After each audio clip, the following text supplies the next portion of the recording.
Hello friends. आज मैं 5G phone में कुछ नई आईसी लग कर के आ रही है। तो आज मैं आप लोग आएंगे यानी उस आईसी से हम पहचान कराएंगे, उस आईसी के बारे में बताएंगे कि वो आईसी किस लिए लगी हुई है और वो क्या क्या काम कर रही है, किस तरीके से सप्लाई वो दे रही है। ठीक है। तो ये काफ़ी सारे मॉडल में लग कर के आ रही है और ये हम बात करें इस आईसी के बारे में तो ये रेडमी नोट 10 5G और Poco M3 pro 5G handset में लग करके आ रही है। एक लावा का भी 5G हैंडसेट लॉन्च हुआ है, उसमें भी ये लगी हुई है। और वीवो Y72 में भी ये लगी हुई है। तो आज मैं आपको बताऊंगा कि 5G फ़ोन में जो लगी आईसी इसको हम कैसे पहचान करेंगे और ये क्या काम कर रही है, आज मैं आपको बताऊंगा। तो यहाँ पे अगर आप देखेंगे तो देखिए, एक तो पावर आईसी यहाँ पे लगी हुई है, ठीक है, और एक पावर यहाँ पे लगी है और दो ये भी लगी है, लेकिन ये हमारा पावर की तरह ही काम कर रही है। बट मैं आपको बताऊंगा कि इसको हम बताएंगे कि ये आखिर ये क्यों लगा हुआ है, ये दोनों पावर, और ये किसको सप्लाई दे रही है। अगर ये इसमें फॉल्ट हो जाए तो आपकी फ़ोन में क्या दिक्कत आ सकती है मैं आपको बताऊंगा। तो वीडियो में एंड लास्ट तक बने रहें ताकि आप सभी नॉलेज को आसानी से ले सकें और पता कर सकें कि क्या क्या हो रहा है, क्या क्या हमारी सप्लाई बना रही है इसी। और देखिए, एक तो पावर यहाँ होगी, ठीक है, दूसरी पावर यहाँ पे होगी, ये भी पावर की तरह ही काम कर रही है। और इसके अगर हम बैक साइड में जाएंगे तो देखिए, एक पावर यहाँ पे लगी हुई है, ठीक है ना। इस पावर का अगर हम नंबर देखें तो ये है पावर का नंबर MT6360 UP लिखा है, ठीक है। यहाँ पे आप देखें गौर से, तो ये लिखा है MT6360। और जो ये मेन पावर आईसी यहाँ पे लगी है तो देखिए, इसके ऊपर जो लिखा है यहाँ पे, ये MT6365VPW, ठीक है ना, यहाँ पे लिखा है। और ये जो पावर आईसी है ये है MT6315NP, ठीक है। तो यहाँ पे आप देखें तो यहाँ से 4 से 5 पावर आईसी लगी है, और जो कि 2 पावर आईसी तो हमारा डिफरेंट टाइप की काम कर रही है। तो इसको भी बारे में बताऊंगा मैं लास्ट में कि ये क्या क्या काम कर रही है। तो वीडियो में लास्ट तक बने रहें। सबसे पहले हम आपको समझा देते हैं कि अगर अगर इस नंबर की आईसी आती है किसी भी फोन में, गौर से नोट कर लीजिए, नोटबुक पेन निकाल लीजिए, क्योंकि 5G फोन चल रहा है तो देखिए अपडेट तो होना ही पड़ेगा कि हमारे फोन में क्या क्या कौन कौन सी आईसी लग करके आ रही है, उसके अंदर क्या फंक्शन है, कैसे काम कर रही है, वो तो समझना ही पड़ेगा। तो नोटबुक और पेन निकाल लीजिए। अगर आप नोटबुक पेन नहीं निकालना चाह रहे हैं तो आप अभी फ़ोन के नोट पैड खोल लीजिए और वहाँ पे नोट कर लीजिए कि जिस फ़ोन में अगर MT6360 आईसी लग करके आ रही है तो ये आईसी क्या काम करेगी। तो ये आईसी के अंदर चार्जिंग का कनेक्शन है, यानी अगर चार्जिंग संबंधित फॉल्ट आता है, यानी चार्जिंग का इनपुट आउटपुट वीपीएस की सप्लाई इसी आईसी से बन के निकलती है, इस कॉइल से होकर के, यहाँ से स्विचिंग होकर के फिर ये डिस्ट्रीब्यूट हो जाती है, हर जगह जाती है। मैं आपको वो भी दिखाऊंगा कि ये आईसी वीपीएस की सप्लाई बनाती है। इस आईसी के अंदर हमारे चार्जिंग का कनेक्शन है। इस आईसी के अंदर हमारा एक सप्लाई नेटवर्क को भी दे रही है। ये आईसी हमारा eMMC जो VDD2 जो करीब करीब 1.8 की सप्लाई होती है, और किसी किसी फ़ोन में देखेंगे तो ये 2.8 2.9 की भी होती है। तो ये eMMC आईसी के अंदर भी ये सप्लाई जा रही है। और इसके अलावा फिंगरप्रिंट को सप्लाई ये आईसी दे रही है।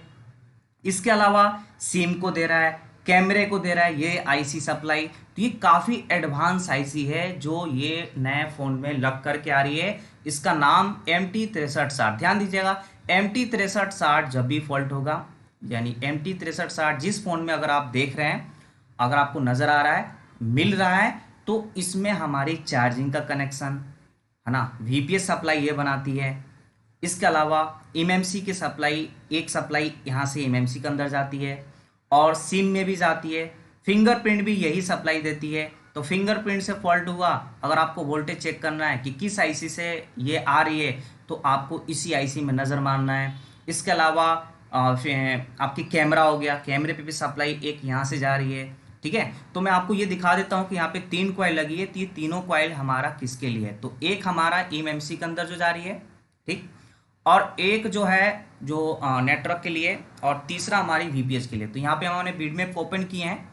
यहाँ पे आप देख सकते हैं कि ये CPU एमएमसी के जस्ट नीचे है। ये जो मॉडल है Poco M3 Pro 5G handset है, और ये पोको ये आईसी जो है और भी मॉडल में लग करके आ रही है, आती है ये। तो यहाँ से हमने बीटमैप ओपन किए हैं। अब मैं ओपन करके मैं आपको दिखाता हूँ कि ये तीनों कॉइल का कॉन्फ़िगरेशन, यानी ये तीनों कॉइल की लाइन कहाँ कहाँ जा रही है। तो यहाँ पे हम जूम करके आपको दिखाना चाहेंगे, और बने रहे वीडियो के एंड के साथ। और इसके अलावा मैं और दो ऐसी आईसी के बारे में बताएंगे जो नेटवर्क से काफ़ी इसमें फॉल्ट आएंगे तो कंफ्यूज हो जाएंगे, लेकिन आप अगर यदि जान लेते हैं तो आप कंफ्यूज नहीं होंगे कि हमारी सप्लाई कहाँ से आ रही है और कहाँ से नहीं आ रही है। तो ये देखिए, ये हमारी ये कॉइल के इस वाले सिरे से हमारे यहाँ कनेक्टेड है, और इस सिरे से अगर हम इधर क्लिक करते हैं तो देखिए ये eMMC के अंदर जा रही है।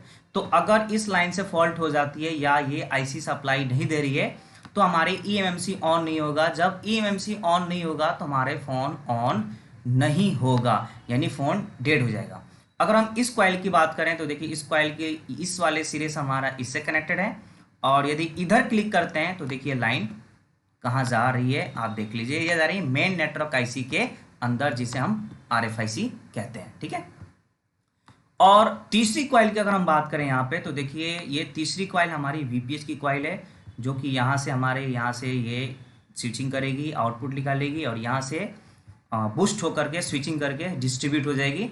जो हमेशा हम टाइप 2 के बोर्ड में बताए थे कि जैसे Note 4, Note 5, वीवो के फ़ोन, ओप्पो के फ़ोन, जो यहीं से निकल कर काफ़ी सारी जगह जाती है। और हम एक वीडियो में बताए थे कि अगर हमें VPS लाइन में फॉल्ट पता करना हो कि उस लाइन से फॉल्ट है कि नहीं है, तो उसमें हम ट्रिक बताए थे कि मेन पावर और कॉइल के बीच में, यहाँ पे आप नज़र भी दे सकते हैं कि ये हमारा ये मेन पावर आईसी और कॉइल के बीच में ये जो कैपेसिटर लगे होते हैं, ये हमारा अधिकतर सारा VPS से कनेक्टेड होते हैं। तो देखिए ये हमारा VPS की सप्लाई यहाँ पे आ रही है, ठीक है।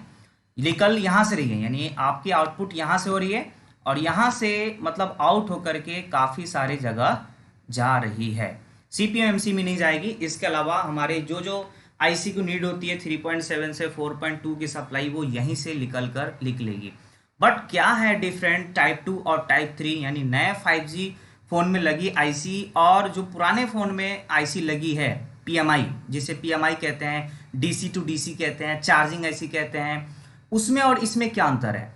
तो इसमें अंतर ये है कि ये तो VPS सप्लाई तो बना ही रहा है, ठीक है, साथ में ये eMMC को भी सप्लाई दे रही है, प्लस साथ में फिंगरप्रिंट को सप्लाई दे रही है, कैमरे को कुछ सप्लाई दे रही है, समझ रहे ना, और कुछ LDO भी हमारी इससे निकल रही है। वो हम नेक्स्ट वीडियो में बताएंगे, क्योंकि अभी भी सारे जिक्र करेंगे तो आप भी कंफ्यूज हो जाएंगे। तो इसमें डिफरेंट है कि हमारा जो है ये काफ़ी PMI से, यानी जो पुराने फ़ोन में जो हमारी PMI 632, PMI 8952 या हमारे 6371P जो MTK के फ़ोन में लगी होती है ना, उन सब फ़ोन में जो हमारी PMI लग करके आ रही है, और अब जो हमारे नए लग करके आ रहे हैं उसमें और कुछ ऐड हो जा रहा है। तो वही इसमें डिफरेंट है कि इसमें हमारा इस आईसी eMMC के अंदर भी जा रही है, नेटवर्क में भी जा रही है, और चार्जिंग का भी कनेक्शन है, VPS पावर भी बना रही है, फिंगरप्रिंट को भी सप्लाई दे रही है।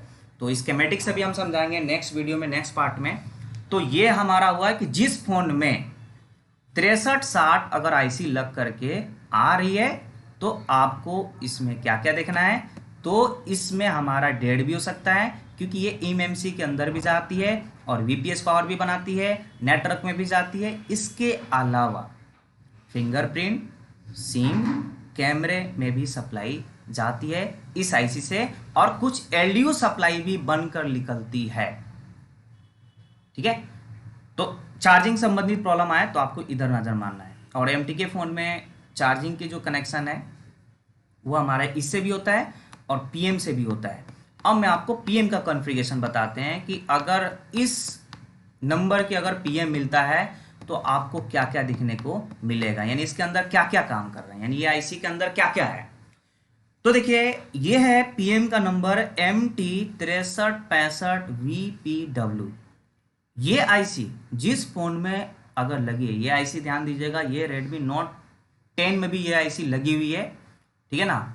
तो आपको ध्यान दीजिएगा कि ये आईसी जिस फोन में लगी हुई है, इस आईसी से हमारी ग्राफिक की यानी जो जीपीयू के नाम से होता है, जीपीयू की सप्लाई, बक की सप्लाई, कोर की सप्लाई, 2 वोल्ट की सप्लाई और 1.2 की सप्लाई। देखिए ध्यान दीजिएगा, टाइप 2 के बोर्ड में यानी थोड़ा पुराना बोर्ड में हम लोग जब देख रहे थे तो उसमें जो मीडियाटेक के जो आईसी लग करके आ रही थी, तो हमारा जो पीएम था यानी जो मीडियाटेक का मेन पावर आईसी था, उससे 2 वोल्ट निकल रही थी और एक अलग से आईसी लग करके आ रही थी, जो कि वो आईसी 1.2 की सप्लाई बना रही थी और उसे एलएलडीओ के नाम से जाना जाता है।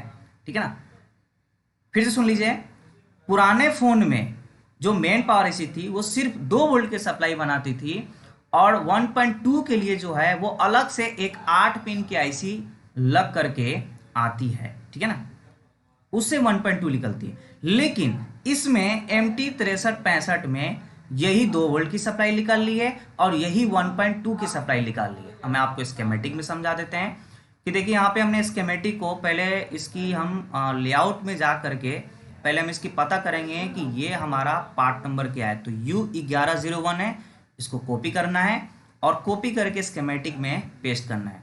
ठीक है, यहाँ पे स्केमेटिक में आना है और यहाँ पे पेस्ट कर, यहाँ से पेस्ट कर देना है।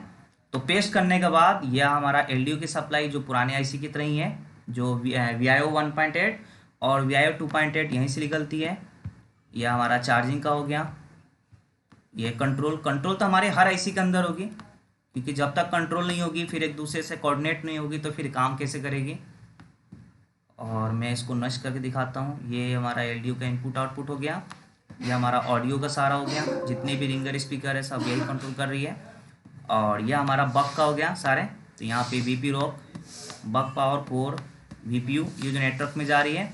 वीपीए देखिए VS1 जो होता है हम लोग देखे थे उसमें VS1 ये हमारी 2 वोल्ट की सप्लाई होती है और VS2 हमारी 1.2 1.3 की सप्लाई होती है।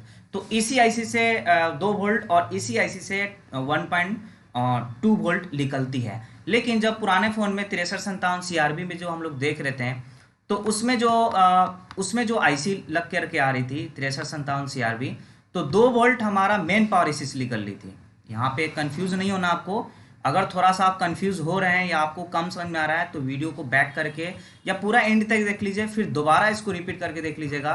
क्योंकि देखिए जब नए फ़ोन में नए तरह की आईसी आ रही है और चेंजिंग है, तो क्या चेंजिंग है वो तो समझना ही पड़ेगा। तो यहाँ पे हम पीएम को कॉपी करते हैं U2001 और स्कीमेटिक में हम करते हैं यहाँ पे पेस्ट। और मैं आपको यहाँ से बक का दिखाता हूँ कि क्या इसकी कॉन्फ़िगरेशन है।